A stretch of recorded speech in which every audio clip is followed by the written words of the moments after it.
siaran dengan nggih siaran pada genem sarang presian niki sila aro bicara ke kita upar ya ya wah ya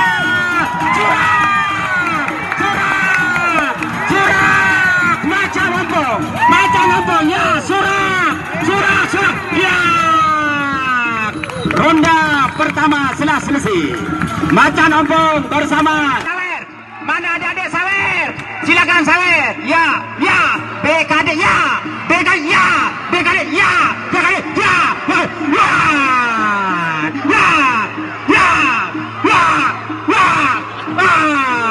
ini BKD Desa Presa namanya Saudara Ripin. Niki saudara Tiang dari Lengkong Lendang. Nih, Yogi Ranguni Daro, sahabat Daro. Ya silakan. Untuk mana? Saudara Kalahan, silakan. Uangnya dulu diatur, ditumpuk, begini. Silakan Alvin. Untuk saudara Upar, belum menang saudara. Ya silakan saudara ada pekembar tepi nggih. Silakan. Yang nyawer, silakan masuk. Ini kelah ruan kekuatan dari macan ompong kita alias Ama Antok yang berhadapan dengan macan atau jebak langku. Ronda kedua. Ronda terakhir telah selesai dan ronda kedua. Ya silakan untuk Ama Antok dari barat dan juga Lempak Langku dari timur. Ya sama-sama ngecok. Sama-sama ngecok.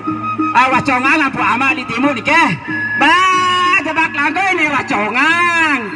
Jaganya macan ompong. Ya sekali lagi macan ompong. Ya gimana cara mengukurnya jebak? Ya wah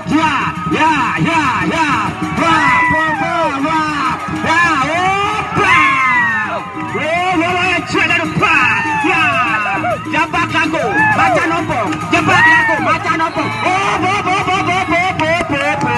Ya joget ya enggan berkayo. Silakan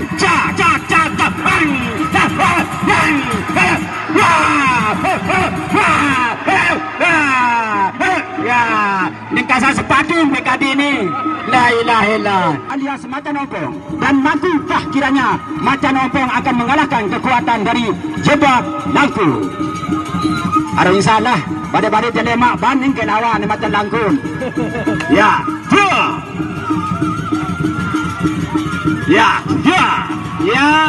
aku germayan lekuripan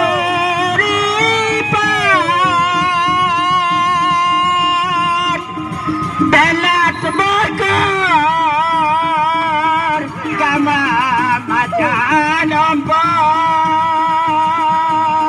jebak langku prediak jebak langku